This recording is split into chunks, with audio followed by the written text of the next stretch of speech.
Hai xornalistas que transforman o deporte en memoria colectiva, como Moncho Viña, criado entre idas e voltas, entre transistores pequenos e soños grandes, e cunha voz que soou en toda Galicia ata ser a máis recoñecida do xornalismo deportivo galego. Moncho naceu en 1955 en Golmar, unha parroquia do concello coruñés da Laracha.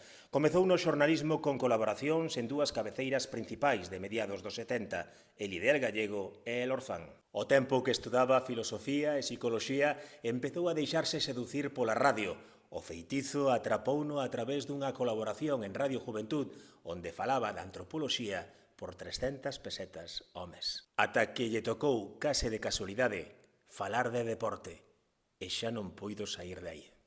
Co tempo, Moncho converteuse nunha voz imprescindible. Radio Cadena Española, Radio Nacional de España, Televisión Española. Moncho Viña é o fundador de todo un estilo de contar o que pasa e o que se sente, de investigar e de buscar, de analizar, de narrar momentos que hoxe xa son historia, de innovar. Fútbol, baloncesto, ciclismo, hockey sobre patíns, programas míticos como Catro Bandas, Taboleiro Deportivo, Panorama de Galicia, O Discóbolo, programas dos que por culpa dunha neglixencia xa non queda rastro no arquivo sonoro da emisora galega de Radio Nacional.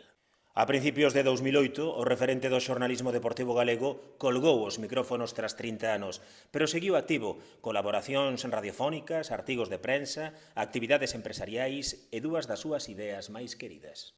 Moncho ponlle voz desde hai 13 anos a unha das iniciativas máis emotivas da radio en Galicia, a Radio Conta. É o capitán de todo un equipo de profesionais das emisoras públicas e comerciais que fan realidade o que semella imposible, un programa que se emite simultaneamente un día ao ano por todo o dial. Un día Moncho decidiu mirar atrás e escribir coa súa mestría habitual. E naceu Moito que contar, Dépor e Radio, dúas paixóns e un cento de historias. Un libro que non só vai de fútbol, vai de vida, de oficio, de paixón. A Xunta recoñeceulle a súa fonda pegada no xornalismo galego coa distinción ao mérito deportivo de Galicia. Pero o mérito de Moncho vai moito máis alá, permanecer na memoria de todos aqueles que o seguen a escoitar.